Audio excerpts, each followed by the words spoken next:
1880 1880 میں مولانا الیاس صاحب پیدا ہو رہے ہیں۔ ان کے والد مولانا اسماعیل صاحب رحمۃ اللہ علیہ یہ صدیقی خاندان سے تھے، ان کی والدہ بھی صدیقی خاندان سے ہیں۔ یہ مظفر نگر کے تھے، والدہ کاندلہ کی تھی، یہ دوسری شادی سے تھے۔ نظام الدین میں ایک مغلوں کی عمارت بنی ہوئی ہے، 64 کھمبا اس کو کہتے ہیں، 64 کھمبا۔ اس کا جو گیٹ ہے، یہ جیسے ہمارا گیٹ چھتا ہوا ہے، آگے چھت ہے، ایسے وہ چھتا ہوا گیٹ ہے، اس کے اوپر ایک پرانی برادری سی تھی، اس میں وہ رہا کرتے تھے مولانا اسماعیل صاحب، مولانا الیاس صاحب کے والد۔ وہاں سے ہجرت کر کے آئے اور اس پرانی مسجد کو انہوں نے آباد کیا۔ یہاں وہ کیسے پہنچے؟ یہ 1876 کی بات ہے، تقریباً 76 کی بات۔ یہاں وہ کیسے پہنچے اس کا کچھ پتہ نہیں، کیسے آئے، کس جذبے کے تحت آئے، کون لے کر آیا تھا، اللہ کا غیبی نظام۔ چونکہ یہ جگہ غیر آباد تھی، یہاں مرزا الہی بخش تھا، اس کی یہ جاگیر تھی۔ مرزا الہی بخش یہ بہادر شاہ ظفر کا سمد ہی تھا، یعنی بہادر شاہ ظفر کے بیٹے سے اس کی بیٹی کی شادی ہوئی تھی، اور مرزا الہی بخش بھی انگریزوں سے مل گیا تھا، اور وہ بھی جنگ آزادی کے ختم کرانے والوں میں ایک کردار تھا، اور غداری کا اس نے بھی بڑا صلہ پایا تھا۔ یہ مسجد مرزا الہی بخش نے بنوائی تھی، چھوٹی سی، ابھی تک وہ مسجد باقی ہے۔ تو ایک دفعہ مولانا اسماعیل صاحب یہ باہر نکلے ڈھونڈنے کے کوئی آدمی ملیں تو ان کو مسجد میں لاؤں، کہ ویران جگہ تھی یہ۔ تو کچھ لوگ جا رہے تھے دلی، یہ میوات سے پہلا تعارف ہونے لگا، تو ان سے پوچھا بھئی آپ لوگ کہاں جا رہے ہو؟ کہا جی دلی جا رہے ہیں مزدوری کرنا۔ تو انہوں نے کہا اگر میں مزدوری دے دوں تو میرے ساتھ چلو گے؟ کہاں تمہارے ساتھ چلو۔ ایک دن کی مزدوری 2 آنے تھی، 2 آنے، تو وہ 5-6 آدمیوں کو لے کر مسجد میں آ گئے اور ان کو وضو سکھایا، طہارت، نماز سکھا کر سارا دن اپنے ساتھ رکھا۔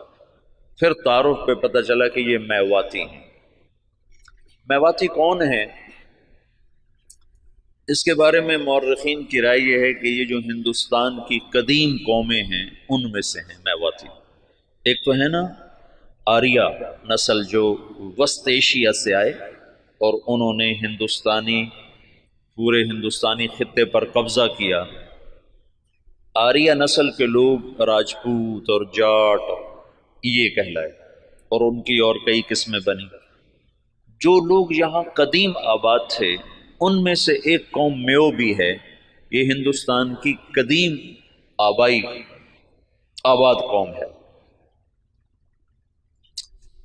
اور یہ بہت مار دھاڑ والے اور بہت زیادہ لڑائی مار کٹائی والے، لوٹ مار ان کا پیشہ تھا، کوئی مہذب زندگی ان کی نہیں تھی۔ مولانا محمد اسماعیل صاحب رحمۃ اللہ علیہ نے سب سے پہلے ان کو اپنا گرویدہ بنایا، تو انہوں نے جا کر واپس کہا کہ آج تو بڑے آسان کام ملے، صرف اٹک بیٹھک تھی، نماز اور منہ ہاتھ دھونا تھا اور دعانے مل گئے۔ بڑے سارے وہ حیران ہو گیا، بڑا اچھا کام ملا بھائی، کوئی مسئلہ ہی کوئی نہیں، نہ کوئی پتھر توڑے نہ کوئی وزن اٹھایا، اور کام ہمارا بڑا چوکھا چوکھا ہو گیا۔ یہ ابتدا ہے۔ مولانا الیاس صاحب رحمۃ اللہ علیہ، یہ مولانا اسماعیل صاحب کا جو دوسرا نکاح ہے یہ 1868 میں ہوا، دوسرا نکاح۔ مولانا الیاس صاحب رحمۃ اللہ علیہ سے پہلے مولانا یحییٰ صاحب پیدا ہوئے، اور پہلی بیوی سے مولانا محمد صاحب تھے، اور 1880 کے آس پاس میں مولانا الیاس صاحب پیدا ہوئے، اور 1898 میں مولانا اسماعیل صاحب کا انتقال ہو گیا، تو ان کی جگہ ان کے بڑے بیٹے مولانا محمد صاحب یہاں بیٹھے۔ 1918 میں ان کا بھی انتقال ہو گیا۔ مولانا الیاس صاحب رحمۃ اللہ علیہ کی 1912 میں شادی ہوئی، 1915 میں پہلا حج کیا اپنے شیخ مولانا خلیل احمد کے ساتھ، گنگوہ میں تعلیم حاصل کی۔ 1906 میں مولانا گنگوہی کا انتقال ہوا ہے، تو ان کے ہاں سکریہ دارالعلوم دیوبند میں آ گئے، وہاں تعلیم مکمل فرمائی۔ اور 1912 میں ان کی شادی ہوئی۔ 1915 میں پہلا حج مولانا خلیل احمد صاحب کے ساتھ تشریف لے گا۔ اس وقت یہ سہارنپور میں پڑھاتے تھے، اپنے شیخ کے ساتھ پڑھاتے تھے۔ مولانا خلیل احمد صاحب رحمۃ اللہ علیہ وہیں رہ گئے، ہجرت کر کے گئے تھے، وہ واپس نہیں آئے۔ باقی حضرات واپس آئے نہیں، اس وقت نہیں، ساتھ ہی واپس آئے، بعد میں گئے۔ تو 1918 میں مولانا محمد صاحب کا انتقال ہوا، تو مولانا الیاس صاحب رحمۃ اللہ علیہ وہاں تشریف لائے، جنازے میں شرکت فرمائی۔ تو مقامی لوگوں نے، میواتیوں نے کہا کہ اب یہ جگہ خالی ہے تو اس کو آپ آباد کریں۔ تو مولانا نے فرمایا کہ میں اپنے شیخ سے پوچھوں گا۔ تو پھر وہ تشریف لائے سہارنپور، اور مولانا خلیل احمد صاحب سے درخواست کی کہ اس طرح لوگ چاہتے ہیں، میں کیا کروں؟ تو انہوں نے یہ فرمایا تم 1 سال کی چھٹی لے کے چلے جاؤ، اگر تمہارا دل لگے تو وہاں رہ جانا، نہ لگے تو پھر واپس آ جانا، مدرسہ سے تمہارا رابطہ نہ ختم ہو، چھٹی لے لو۔ وہ چھٹی کی جو درخواست لکھی تھی نا، وہ پرانے سہارنپور کے مدرسہ میں ابھی بھی محفوظ پڑی ہوئی۔ 1918 میں مولانا الیاس صاحب تشریف لائے نظام الدین۔ ابھی تبلیغ نام کی کوئی شے ان کے ذہن پر کوئی نہیں۔ 1918 میں شدھی کی تحریک چل پڑی۔ شدھی کیا تھی کہ ہندوؤں نے یہ تحریک چلائی کہ مسلمانوں کو ہندو بناؤ، اور بنیاد انہوں نے یہ اٹھائی کہ مسلمان تو باہر سے آئے، ہم تم ایک قوم ہیں، اوپر جا کر ہم سب کے رشتے ایک ہیں۔ تو یہ باہر سے مسلمان کون تھے جنہوں نے آ کر ہمارا مذہب بگاڑ دیا، لہٰذا ہم سب کو ایک ہونا چاہیے۔ یہ تحریک بڑے زور زور سے چلی، تو مولانا الیاس صاحب رحمۃ اللہ علیہ اس پر بڑے پریشان ہوئے کہ اس کا میں کیا حل کروں۔ تو انہوں نے جاتے ہی میوات میں مدارس کی بہتات، چھوٹے چھوٹے مکتب، اور اس میں اپنا سب کچھ لگایا، بیوی کا زیور بھی لگا دیا، سینکڑوں چھوٹے چھوٹے مکتب میوات میں کھولے۔ ایک دفعہ میوات میں گئے ہوئے تھے مریدوں کے پاس، تو ایک نوجوان آیا، ہاتھ میں کڑا، بڑی بڑی مونچھیں، داڑھی صاف۔ کسی نے کہا یہ آپ کے مدرسے سے فارغ التحصیل حافظ قرآن ہے۔ کہنے کہ حافظ، اس کا یہ حلیہ کیوں ہے؟ کہ یہ ماحول کی وجہ سے۔ تو یہ پہلی چوٹ لگی اور دل میں خیال آیا، جب تک تمام طبقات میں دین نہیں آتا تو چند طبقوں میں دین کا لانا یا چند طبقات میں دین کا آنا یہ نہ کافی ہے، نہ یہ ذریعہ نجات ہے، پوری امت کا مسئلہ ہے۔ تو مدرسوں سے ایک دم دل بجھ گیا، دل ہٹ گیا، بند نہیں کیے لیکن طبیعت بند ہو گئی، دل ہٹ گیا۔ اور واعظین اس زمانے میں شدھی کی تحریک کے ٹکر میں علماء نے وعاظ کو بھیجنا شروع کیا تھا کہ مختلف شہروں میں جا کر، دیہاتوں میں جا کر تبلیغ کرو۔ تو مولانا الیاس صاحب نے بھی اپنے واعظ بھیجنے شروع کی، لیکن وہ جاتے تھے جہاں تک سڑک ہوتی تھی، جہاں سڑک نہیں ہوتی تھی وہاں نہیں جاتے تھے، یا جہاں کوئی آسائش نہیں ہوتی تھی وہاں نہیں جاتے تھے۔ پھر طبیعت اس سے بھی ہٹ گئی، پھر خانقاہی سلسلہ شروع کیا، اور نظام الدین میں بیعت کا سلسلہ، اس سے پہلے بیعت نہیں فرماتے تھے، پھر بیعت کا سلسلہ شروع کیا۔ تو بہت جلدی مریدوں میں ترقی ہونے لگی، اور مریدوں کا اضافہ بھی، اور مریدوں کے تزکیہ کے حالات بھی بڑے اچھے۔ لیکن کچھ عرصے کے بعد خیال آیا کہ کتنے لوگ میرے مرید ہو جائیں گے، 1,00,000 2 لاکھ، تو عامت الناس کا کیا کروں؟ ابھی اللہ تعالیٰ فطرت خود ہی کرتی ہے لالے کے حنا بندی، پھول کو سرخی کوئی نہیں پہناتا، اللہ ہی اسے سرخ کرتا ہے۔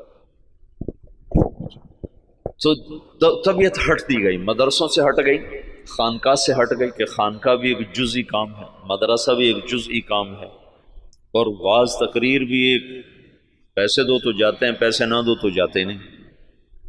تو بے قراری بڑھتی گئی اور کوئی حل نظر نہیں آیا۔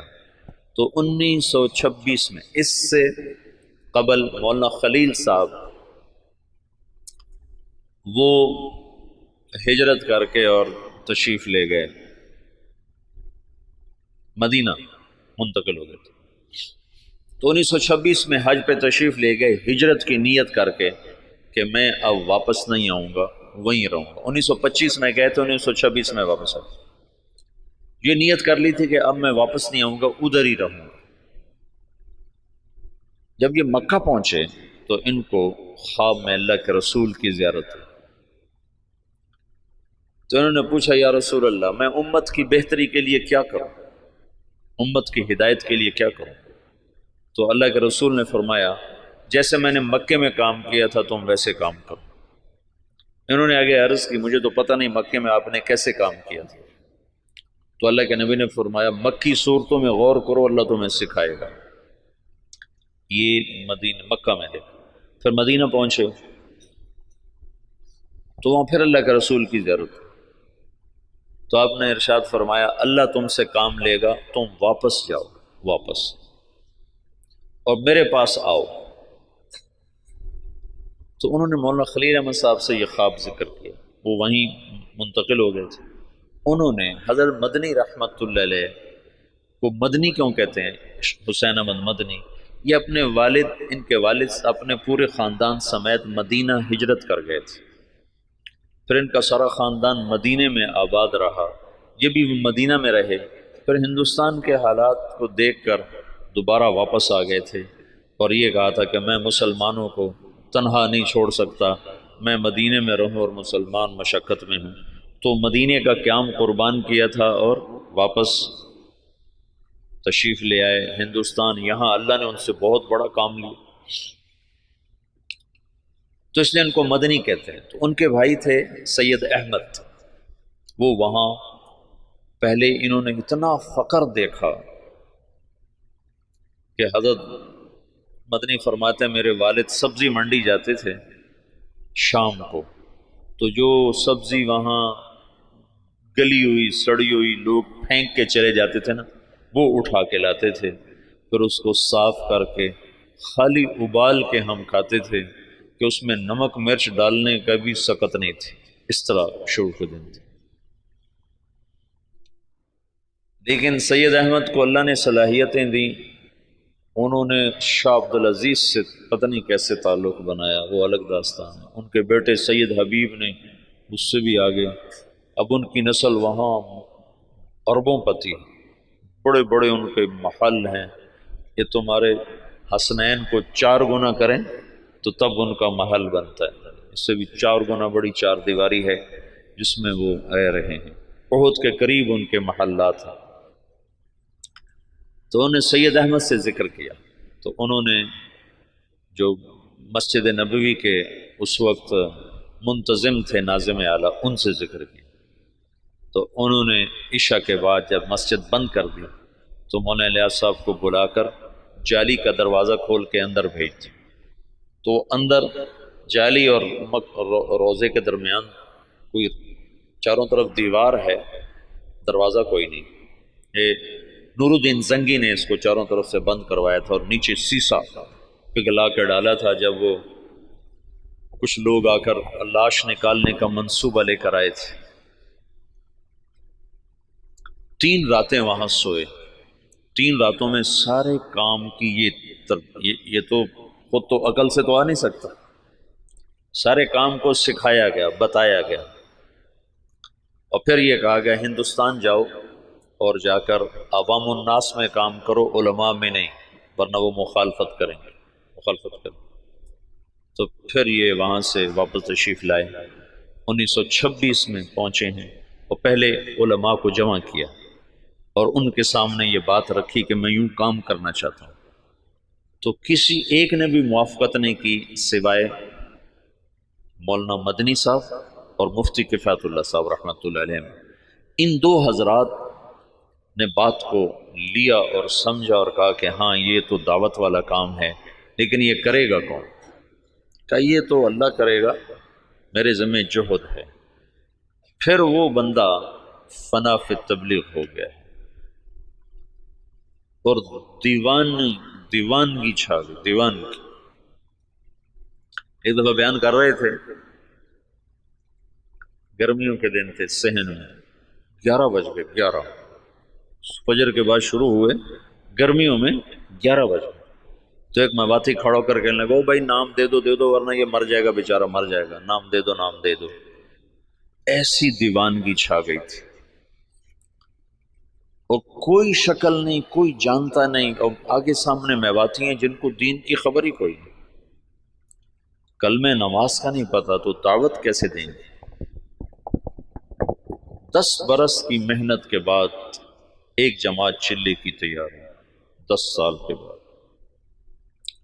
تو ان کو ہدایات دی، پھر ان کو روانہ کرتے کرتے 5 میل ان کے ساتھ پیدل چلتے گئے، پیدل چلتے گئے۔ مولانا سعید خان صاحب سے یہ بات میں نے بہت دفعہ سنی، جب ان کو رخصت کرنے لگے تو کہنے لگے کہاں جا رہے ہو؟ ان کا جی دلی جا رہے ہیں۔ کہنے لگے نہیں، لندن پہ چوٹ پڑ گئی، امریکہ پہ چوٹ پڑ گئی، ساری دنیا میں ہدایت کا فیصلہ ہو گیا۔ ایک دفعہ عبدالعال صاحب تشریف فرما تھے، کہنے لگے ہم 5-6 آدمی بیٹھے ہوتے تھے مولانا الیاس صاحب کے آگے، 6-7 اور وہ ہم سے کہتے کہ بھائی ساری دنیا میں جماعتیں بھیجنی ہیں، مشورہ دو کیا کیا جائے۔ تو ہمیں خیال آتا کہ مولانا صاحب بیچارے کتنے پاگل دیوانے ہیں، اور شیخ چلی کی باتیں کرتے ہیں کہ ہم 6-7 آدمی بیٹھے ہیں اور ہمیں کہہ رہے ہیں کہ ساری دنیا میں جماعتیں بھیجنی، مجھے مشورہ دو ہمیں کیا کرنا چاہیے۔ یعنی اللہ تعالیٰ نے اپنی قدرت سے ظاہر کر کے دکھا دیا کہ کیسے سارے عالم میں ہم خود پھر رہے ہیں، تو ساری دنیا سے جماعتیں ہمارے پاس آ رہی ہیں، ہم سے ساری دنیا میں لوگ جا رہے ہیں۔ تو 1926 سے لے کر 1944 نوح میوات میں پہلی بستی ہے جہاں پہلا اجتماع ہوا۔ اس وقت اجتماع نہیں کہتے تھے، جلسہ کہتے تھے، جلسہ پہلا جلسہ ہوا۔ اور سگا بیٹا محمد یوسف اکلوتا سخت مخالف، وہ کہیں یہ کیا پاگلوں کا کام شروع کر دیا۔ ان کا ذہن ذوق سارا تعلیمی تصنیفی، 21 سال کی عمر میں طحاوی کی شرح لکھی، جو حدیث کی مشکل ترین کتاب ہے طحاوی، اس کی شرح 21 برس کی عمر میں لکھی۔ اور حیات الصحابہ جیسی کتاب تو ساری دنیا کے علماء تسلیم کر گئے کہ سیرت میں یہ وہ شخص بدیع تھا، بدیع سیرت میں، کہ سیرت کے عنوان پر آج تک کسی نے ایسی کتاب نہیں لکھی۔ سیرت کا عنوان ہوتا تھا زید بن ثابت، نیچے اس کی سیرت اور حالات، عمر بن خطاب، نیچے ان کی سیرت، حالات، واقعات اور ان کے فضائل اور مناقب۔ یہی 14 صدی میں تمام مصنفین کا طرز رہا ہے۔ یہ پہلا شخص ہے جس نے اسلوب جدید دیا، بدیع اسلوب، آج تک کوئی یہ اسلوب لے نہ سکا۔ حیات الصحابہ ہے سیرت، لیکن حیات الصحابہ، کیف کانت صلاتہم، کیف کان علمہم، کیف کان جہادہم، اس کے نیچے کئی صحابہ کے واقعات۔ یہ ایک کو عنوان بنا کے نہیں، عنوان صفت کا اور نیچے واقعات مختلف شخصیات کے۔ یہ پہلی دفعہ ہوا تصنیف و تالیف کی تاریخ میں۔ اس کتاب نے اتنی قبولیت حاصل کی کہ دنیا کے ہر بڑے مکتبے میں حیات الصحابہ پڑھی ہوتی۔ تو ان کا تو ذہن تھا سارا تعلیمی اور تصنیفی، وہ کہیں یہ میرے ابا کو ہو کیا گیا، ان کو اللہ کی طرف سے الہام ہو چکا تھا۔ تو باپ بیٹے میں ٹکراؤ ہے۔ مولانا انعام صاحب رحمۃ اللہ علیہ، مولانا احتشام صاحب رحمۃ اللہ علیہ، یہ حضرت مولانا الیاس صاحب کے ساتھ مولانا الیاس صاحب رحمۃ اللہ، اب مولانا سعید احمد خان صاحب، یہ ساتھی ہم نوا، اور بیٹا محمد یوسف سخت مخالف۔ میاں جی بدر الدین رحمۃ اللہ علیہ تھے، میں ان سے ملا تھا نظام الدین میں، 82-83 میں گیا تھا۔ مجھ سے کہنے لگے کہ ہمیں مولانا الیاس صاحب بھیجتے کہ جاؤ یوسف کو کارگزاری سناؤ، شاید اس کا کوئی دل نرم پڑے۔ تو جب ہم جاتے تو اپنے لکھنے پڑھنے میں لگے ہوتے تھے، تو ہمیں دیکھتے ہی کہتے مجھے پتہ چل گیا تمہیں بوڑھے نے بھیجا ہے کہ جاؤ اس کو کارگزاریاں سناؤ، بھاگ جاؤ، میرے پاس کوئی وقت نہیں تمہاری فضولیات سننے کے لیے۔ کہ ہمیں بھگا دیتا تھا مولوی سے، کہتا تھا مجھے پتہ ہے تمہیں بڈھے نے بھیجا ہے کہ جاؤ اسے کہانیاں سناؤ، میں نہیں آتا تمہاری کہانیوں میں۔ بیٹا ایسے مخالف تھا۔ اور علماء عوام خواص بھول چکے تھے کہ دعوت فرض منصبی ہے۔ وَكَذَلِكَ جَعَلْنَاكُمْ أُمَّةً وَسَطًا لِتَكُونُوا شُهَدَاءَ عَلَى النَّاسِ۔ یہ تو شہداء اللہ الناس کا فریضہ پوری امت کے ذمے ہے، اور سارا عالم ہمارے ذمے ہے۔ میاں جی بدر الدین، یہی بدر الدین بتاتے ہیں، میں بیان کر رہا تھا تو سامنے کچھ لوگ بیٹھے تھے 10 12 15، تو پیچھے سے مولانا الیاس صاحب آ گئے، کہنے لگے بدر الدین کن میں بیان کر رہے ہو، کن کو سنا رہے ہو، کن کو سنا رہے ہو؟ کہا جی ان کو سنا رہا ہوں، اور جو سامنے بیٹھے ان کو سنا رہا ہوں۔ اے تیرا بھلا ہو جائے، اونٹ کی نیت کر، اونٹ، اونٹ میواتی زبان میں آخری کنارے کو کہتے ہیں، آخری کنارہ، کہ دنیا کے آخری کنارے کی نیت کر کہ میں یہ بات دنیا کے آخری انسان تک کو سنا رہا ہوں۔ ایسے وہ نیت کرواتے تھے۔ اپنی زندگی میں 2 کمرے بنائے تھے مسجد میں داخل ہو کر، جنوب کی طرف، اوپر ان میں کھڑکیاں، کھلی کھلی دروازے، اور یہ فرمایا کہ یہاں غیر ملکی مہمان جب آئیں گے تو ان کو تم نے یہاں ٹھہرانا ہے۔ تو وہ بیچارے ان کے مرید حیران ہوتے کہ ادھر مقامی کوئی نہیں آتا تو غیر ملکی کہاں سے آئیں گے۔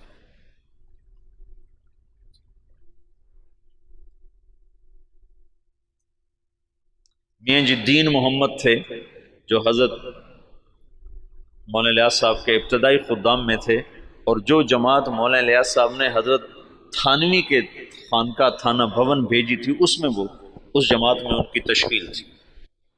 وہ کہتے ہیں، ایک دفعہ مجھ سے کہنے لگے کہ مولوی صاحب ہمیں حضرت جی کہتا تھا تم امریکہ جاؤ گے، امریکہ۔ تو ہم تو اتنے سیدھے سادے دیہاتی تھے کہ ہم یوں سمجھتے تھے امریکہ دلی سے آگے کسی شہر کا نام ہے، دلی سے آگے کسی شہر کا نام ہے جو ہمیں کہتا ہے کہ تم امریکہ جاؤ گے۔ یہ تمہیں بعد میں پتہ چلا وہ تو دنیا ہی اور ہے جہاں وہ کہتا تو تم جاؤ گے۔ تو جہاز کچھ نہ کچھ اس زمانے میں چل گئے تھے، تو کبھی اوپر سے کوئی جہاز گزرتا تو اس کو میواتی میں کہتے تھے اڑن کھٹولا۔ تو مولانا الیاس صاحب کہتے ہیں ان اڑن کھٹولوں میں تم تبلیغ کرنے جاؤ گے۔ تو ہم تو گدھوں پہ سوار ہونے والے تھے، ہم کہیں مولوی الیاس ہمارا مذاق اڑاتا ہے کہ ہم تو گدھوں پہ سوار ہونے والے، ہم اڑن کھٹولوں میں کہاں بیٹھیں گے؟ تو اللہ نے ان کو اڑن کھٹولوں میں بٹھایا۔ تو ابتدائی ادھر 1926 میں 1918 میں مولانا الیاس صاحب آ کر بیٹھے ہیں نظام الدین، اور 1918 میں برطانوی فوجیں مشرق وسطیٰ میں داخل ہوئی ہیں، اور 1919 میں شام فتح ہوا ہے۔ فرانسیسی فوجوں نے شام کو فتح کیا، اور شام کو 3 حصوں میں تقسیم کر دیا۔ ایک کا نام سوریہ رکھا، ایک کا نام لبنان رکھا، اور ایک کا نام اردن کر دیا، اور شام کو 3 حصوں میں تقسیم کر دیا۔ اور 1926 میں اسرائیل کو بنانے کا منصوبہ مکمل ہو گیا کہ اسرائیل بنایا جائے۔ ادھر 1926 میں دعوت کا کام چلا جس کا آخری سرا مہدی سے جا کے ملتا ہے، اور ادھر 1926 میں یہودیت کا کام چلا جس کا آخری سرا دجال کے ساتھ جا کر ملتا ہے۔ یہ آپس میں یہ تانے بانے میرے اپنے بنائے ہوئے ہیں، میں سنے نہیں ہیں، لیکن جو کچھ پڑھا ہے اس کے مطابق میں ایک ترتیب ذہن میں آئی کہ ادھر ہی دعوت کا کام بھی ہدایت پر ختم ہو گیا۔ 1964 میں پہلی جماعت گئی یوگنڈا، 1964، 4 آدمی، اس میں ایک ابھی بھی زندہ ہیں، عبدالرشید صورتی صاحب جو کراچی کے امیر ہیں۔ تو کہنے کہ وہاں ایک بہت بڑے شیخ تھے، ان کی ہم گئے ملاقات کے لیے، تو ان کا بہت بڑا ہال کمرہ تھا، وہ مریدوں سے بھرا ہوا، اور ایسے مراقبے میں بیٹھے تھے، ایسے بالکل گردن ایسے جھکائی ہوئی تھی۔ ہم 4 آدمی کمرے میں داخل ہوئے، اور یہ پہلی جماعت ہے، آج تک کوئی کسی کو پتہ ہی نہیں کہ تبلیغی جماعت پاکستان میں کوئی نہیں جانتا تھا 1964 میں، باہر کون جانتا، اور یوگنڈا۔ تو جو ہی ہم اندر داخل ہوئے تو انہیں ایک دم سر اٹھایا، کہا مرحباً بجیش المہدی، مرحباً بجیش المہدی، مرحباً بجیش المہدی، 3 دفعہ انہوں نے اس کو دہرایا اور ہمارا بڑا زبردست اکرام کیا۔ تو دعوت کی انتہا وہاں جاتی ہے اور یہودیت کی انتہا دجال تک جاتی ہے۔ یہ دونوں طاقتیں جب ٹکرائیں گی تو اللہ دجالی فتنے کو ختم فرمائے گا اور ایمان اور ایمان والوں کو اللہ تعالیٰ عزت اور بلندی عطا فرمائے گا۔ یہ دونوں ایک وقت میں شروع ہوئے۔ 1926 میں جب ان کا اقتدار مستحکم ہو گیا تو انہوں نے یہ طے کیا کہ یہودیوں کو دوبارہ لا کے آباد کیا جائے اور یہاں ایک اسرائیلی یہودی ریاست بنائی جائے۔ سیہونی تحریک جس کو کہتے ہیں، سیہون ایک پہاڑ ہے جہاں داؤد علیہ السلام عبادت کیا کرتے تھے بقول ان لوگوں کے، تو سیہون کے نام سے سیہونی تحریک نے اپنا نظام چلایا تو اسرائیل وجود میں آیا۔ اس کا آخری سرا دجال کے ساتھ ملتا ہے، لد، باب و لد جو ان کا سب سے بڑا اڈا ہے جہاں دجال قتل ہوگا۔ تو اللہ تعالیٰ نے مولانا الیاس صاحب رحمۃ اللہ علیہ سے دعوت کو اس وقت اٹھایا جب دعوت کے نام کو جاننے والے علماء بھی نہیں تھے، وہ بھی اسے اوپرا سمجھتے تھے اور ان کے ہاں بھی اس پر انکار شدید تھا، لیکن اس بندے کے گشتوں نے آہستہ آہستہ آہستہ آہستہ فضا کو ہموار کرنا شروع کیا۔ پھر مولانا الیاس صاحب نے بڑے بڑے علماء کو بلایا کہ اب آپ کے میوات کا دورہ کرو، تو انہوں نے میوات میں دیکھا زندگی کو بدلا ہوا، حالات کو پلٹا کھایا ہوا، تو کچھ اعتراف زبانوں پہ آنے لگا۔ 1944 میں جب دنیا سے جا رہے تھے تو میوات میں صرف باقی نہیں، صرف میوات میں بہت اچھی فضا کام کی پیدا ہو چکی تھی، اور کچھ دہلی شہر میں۔ عبداللہ صاحب مولانا الیاس صاحب کی وفات سے 6 مہینے پہلے پہنچے ہیں نظام الدین، پھر اس کے بعد تبلیغ کے ہو کے رہ گئے، پھر ساری زندگی اور کوئی کام نہیں۔ مولانا الیاس صاحب کے اس وقت 6 ماہ باقی تھے، اور اس وقت وہ شدید بیمار تھے۔ جب عبداللہ صاحب کو پتہ چلا، یہ وہاں دلی میں نوکری کرتے تھے، ان کو پتہ چلا کہ نظام الدین میں کوئی بزرگ ہیں جو لوگوں کو نمازی بناتے ہیں۔ اس وقت یہ شروع میں ہم نے بھی ایسے ہی سنا کہ ایک تبلیغی جماعت ہے جو لوگوں کو نمازی بناتی ہے۔ تبلیغ کی گہرائی تو کیا زبردست چیز ہے۔ تو کہنے لگے میں دیکھنے گیا کہ بھائی وہ کیسے نمازی بناتے ہیں، تو بس وہ جو پہلی دفعہ گئے تو وہیں کے ہو کے رہے۔ مولانا سعید خان صاحب کو 4 سال کی صحبت نصیب ہے، مولانا الیاس صاحب کی صحبت میں 4 برس رہے، مسلسل 4 برس گزارے۔ مولانا عبید اللہ صاحب رحمۃ اللہ علیہ وہ تو بہت پہلے فوت ہو گئے تھے، 1989 میں فوت ہو گئے تھے، تو ان کو بھی کافی لمبا عرصہ مولانا الیاس صاحب کی صحبت نصیب رہی۔ بیٹے مخالف تھے، تو 1944 میں جب مولانا الیاس صاحب کا انتقال ہونے لگا ہے تو انہوں نے مولوی یوسف صاحب کو بلا کر کہا بیٹا آجا مل لے میں جا رہا۔ وہ جو سینے سے لگایا اس میں نسبت اللہ نے منتقل فرما دی، اور مولانا یوسف صاحب نے فرمایا اپنے باپ کے مرنے سے 1 دن پہلے مجھے تبلیغ پہ 100 اعتراض تھے، 100 اعتراض۔ باپ کے مرنے کے بعد اللہ نے تبلیغ کا کام کھولا۔ مولانا الیاس صاحب تبلیغ کے کام کو اجمالی طور پر چھوڑ گئے تھے، مولانا یوسف صاحب نے اس کو کھولنا شروع کیا۔ دن میں 18 گھنٹے بولنے والا آدمی تھا،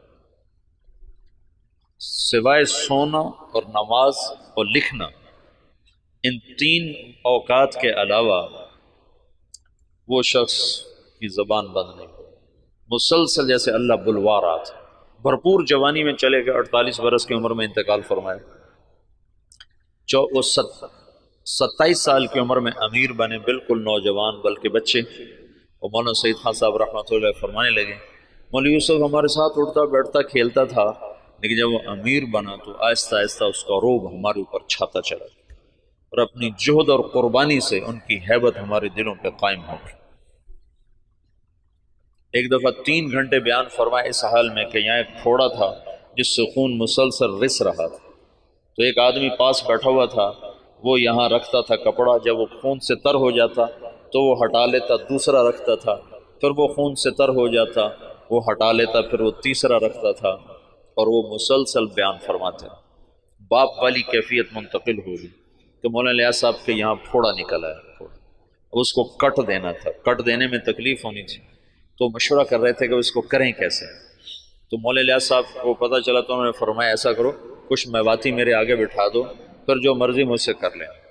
تو انہوں نے کچھ میواتی آگے بٹھائے، مولانا الیاس صاحب نے بیان کرنا شروع کر دیا اور ہاتھ یوں کر دیا، تو انہوں نے سارے ہاتھ کو کھرچ کھرچ کے صاف کیا، لیکن ان کا ہاتھ ایسے بھی نہیں ہوئے، وہ یوں بھی نہیں ہوئے۔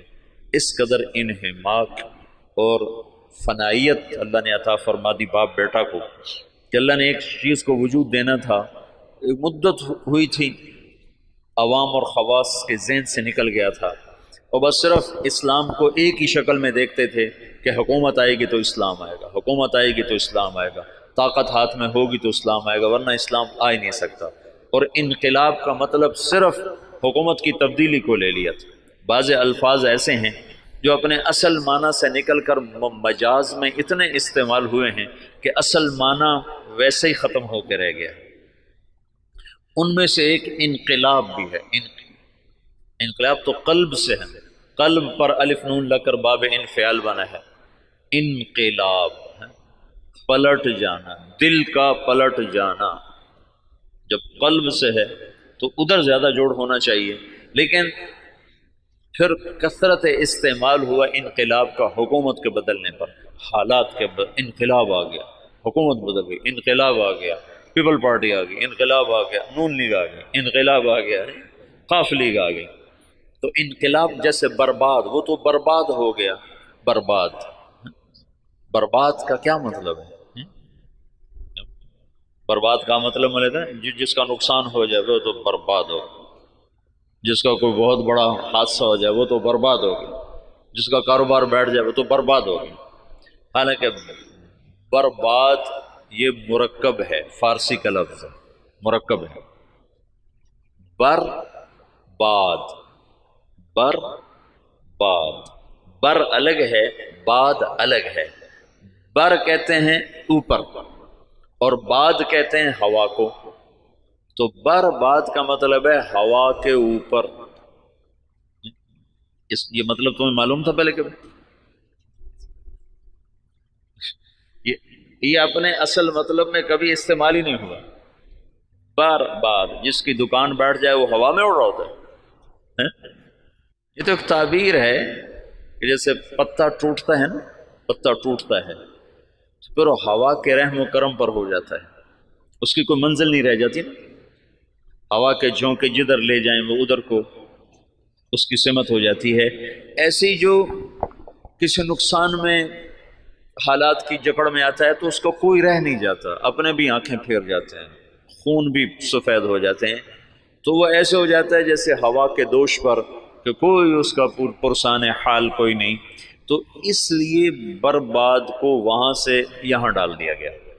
تو پچھلے 200 سال سے انقلاب کا لفظ بھی صرف اور صرف حکومت کی تبدیلی پر بولا جاتا ہے، حالانکہ انقلاب اصل معنی میں تو دل کا بدل جانا ہے۔ انقلب، دل بدل گیا۔ تو پچھلے 200 سال سے یہ ذہن بن گیا ہے کہ بغیر حکومت کے نہ دین آ سکتا ہے نہ حالات سدھر سکتے ہیں۔ مولانا الیاس صاحب نے اس کو رد کر کے دکھایا کہ نہیں، دین دعوت سے آتا ہے، حکومت سے نہیں آتا، اور دعوت تمام شعبوں کو زندہ کرنے کا واحد راستہ ہے۔ نبی جب آتا ہے تو سامنے کتنے شعبے ہیں جو بگڑے ہوئے ہوتے ہیں، وہ صرف دعوت کو زندہ کرتا ہے، شعبے خود زندہ ہو جاتے ہیں۔ جیسے صحت کو زندہ کر دیا جائے تو جسم کے سارے شعبے خود زندہ ہو جاتے ہیں، قوت کو بحال کر دیا جائے تو جسم کے سارے شعبے خود بخود بحال ہو جاتے ہیں۔ قوت بحال نہ ہو تو اس کو دوڑایا جائے تو بیچارہ کیسے دوڑے گا؟ کہ یہ جو امت ہے یہ اس بیمار بوڑھے گھوڑے کی طرح ہے، اس پر اسلام کہاں سے آئے؟ اس کی جوانی کو لوٹایا جائے گا تو اس پہ اسلام آئے گا۔ حکومت اسلام نہیں لا سکتی، ناممکن ہے۔ زیادہ زیادہ نماز پہ دکانیں بند کرا دے گی تو کوئی بے وضو پڑھ لے تو پھر کیا کرو؟ میرے اپنے اسکول کا واقعہ نہیں تو میں سناتا ہوں، جب میں سنٹر ماڈل اسکول میں تھا تو خود میں نے بے وضو نمازیں پڑھی. طالب صاحب سردیوں کا زمانہ وضو کیڑا کرے، اللہ اکبر. طالب صاحب کی نماز، تو وہ عشاء کی نماز ہو رہی تھی اور میرے کمرے میرے برابر میں اس کا بستر تھا. جاوید نذیر اس لڑکے کا نام تھا، یہ مرید کے اچھے زمیندار گھر کا تھا. تو اس میرے پاس آ کر کھڑا ہوا اور اس نے آ کر 4 رکعت نماز عشاء کی نیت باندھی. 4 رکعت نماز عشاء واسطے طالب حسین دے، اللہ اکبر. حکومت ایسا اسلام لائے گی واسطے طالب حسین دے. جو ایسی نماز پڑھے گا وہ تو کافر ہو جائے گا، نہ پڑھے تو اس سے تو کافر نہیں ہوتا نا، لیکن اگر ایسا کرے گا تو اسلام سے نکل جائے گا. قوت کبھی، اس لیے تو کبھی نبی کو طاقت دے کے نہیں بھیجا گیا. بعد میں طاقت آئی اللہ، جو اللہ کے نبی کو حاصل ہوئی بعد میں ہوئی. پہلے تو فقیر بن کے کھڑے ہیں کہ نہ کوئی مال کے لالچ میں کلمہ پڑھے، نہ کوئی تلوار کے خوف سے کلمہ پڑھے، صرف اللہ کے تاثر سے کلمہ دل میں اترے. تو چونکہ اسلام نے ایک عروج دیکھا تھا، تو جو ہمارے قائدین تھے وہ اس عروج کو تصور میں لے کر اعادہ عروج کی جہد کرتے رہے. وہ جو ذوف اسلام تھا اس کو دور کرنے کی کوشش ہی نہیں کی کہ انگریز کیوں آیا. مولانا حفظ الرحمان صاحب آئے سیوہاروی، یہ میاں جی دین محمد پاس بیٹھے ہوئے، مولانا الیاس صاحب اور مولانا حفظ الرحمان آئے. حضرت دعا کریں انگریز نکل جائے. مولانا الیاس صاحب چپ بیٹھے رہے. حضرت دعا کریں انگریز نکل جائے، چپ بیٹھے رہے. حضرت دعا کریں انگریز نکل جائے. تو مولانا الیاس صاحب ایک دم جوش میں آئے کہ کوئی لوگ تیار کر لیے ہیں جو انگریزوں کے بعد حکومت کو سنبھالیں گے. کوئی لوگ تیار کر لیے ہیں. وہ کہ چپ. کہ جو انگریزوں کے بعد آئیں گے وہ ان سے برے ہوں گے کہ انگریز ہمارے بزرگوں کے گناہ کی سزا میں آئے، اور جو موجود آئیں گے ہمارے گناہوں کی سزا میں آئیں گے. اور مجمع کو تیار کیے بغیر کام نہیں چلتا ہے. تو انگریز تو چلا گیا، لیکن جتنا اسلام پاکستان میں ذبح ہوا، مدنی فرمایا کرتے تھے ہندوستان میں مسلمان ذبح ہوں گے اور پاکستان میں اسلام ذبح ہوگا.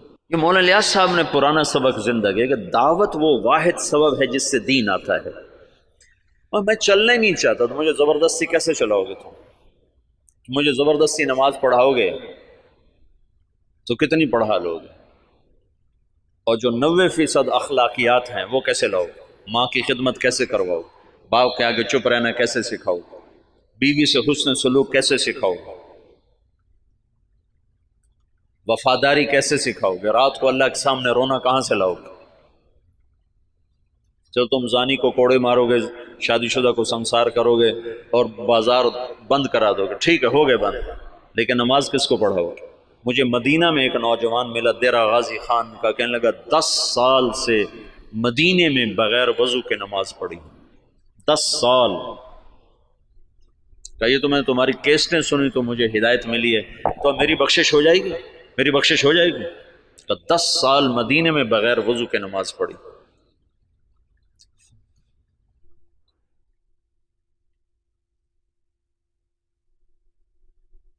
چونکہ اسلام کا سیاسی پس منظر 1000 برس سے زیادہ ہے، تو جب زوال آیا تو قائدین کا ذہن ادھر گیا کہ اس زوال کو دور کیا جائے، زوال دور کیا جائے اور مسلمانوں کو دوبارہ شان و شوکت پہ لایا جائے.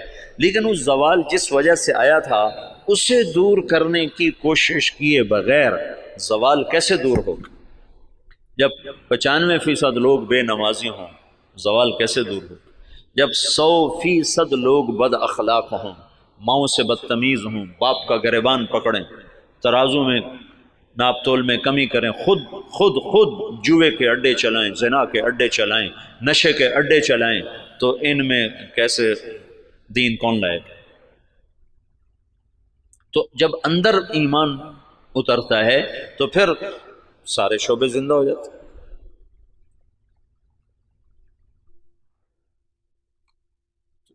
مولانا الیاس صاحب کے ذریعے سے پرانا سبق زندہ ہوا کہ دعوت وہ سبب ہے جس کے ذریعے سے اللہ نے ہر دور کے باطل کو توڑا، ہر دور کے باطل کو توڑا.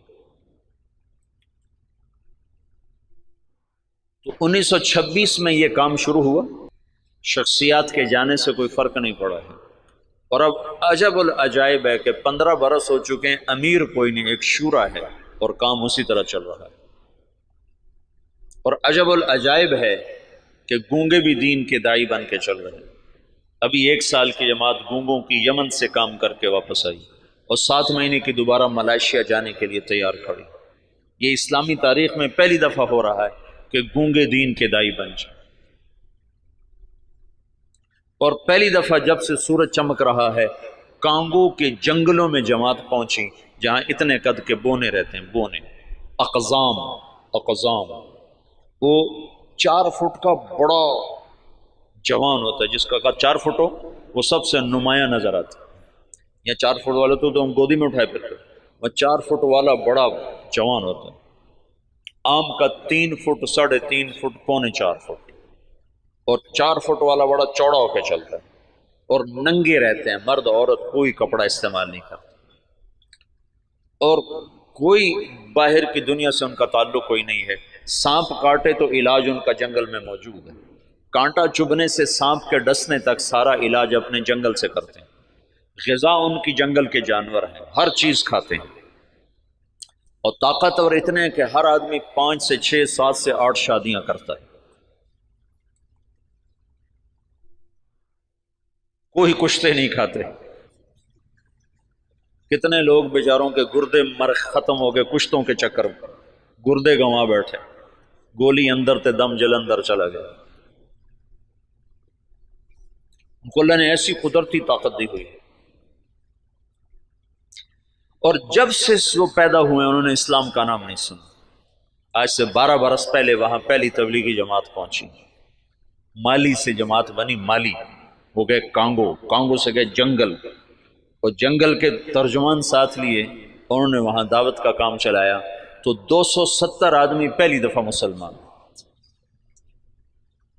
اور ان کو لباس، وہ بیچارے لباس پہن کے اوکھے ہو گئے، ایک ہی کی تج سڑے نال اوکھے ہو گئے، اوکھے ہو گئے۔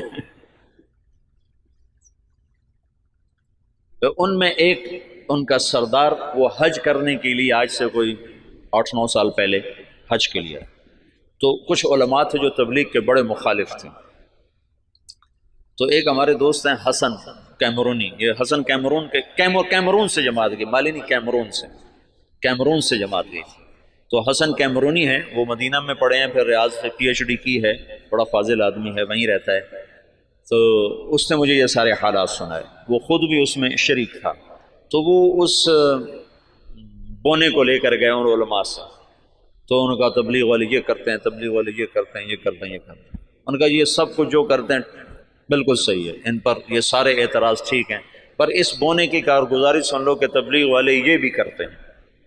جب انہوں نے سنے حالات تو وہ سارے رونے لگے اور کہنے لگے تبلیغ حق ہے، ہم نفس پرستی کا شکار، اور اب ان کی تعداد تقریباً کوئی 5000 کے قریب ہو چکی ہے، وہ 270 سے اب 5000 تک پہنچ چکے ہیں۔ جب یہ واحد تحریک ہے، پہلے خیر القرون کو چھوڑنے کے بعد، خیر القرون کا کوئی ٹکر نہیں، خیر القرون کے بعد یہ پہلی دفعہ دنیا میں ایسا ہوا ہے کہ کسی تحریک نے 6 بر اعظم کے مسلمانوں کو متاثر کیا۔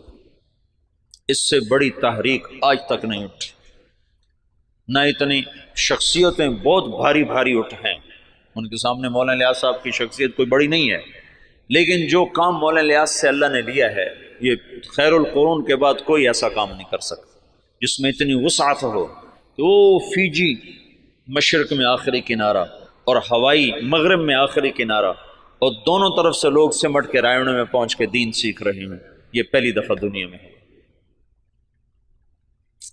ایک تو گونگے ہیں نا، چلو گونگا تو صبر کرتا، اسے آتا کچھ نہیں۔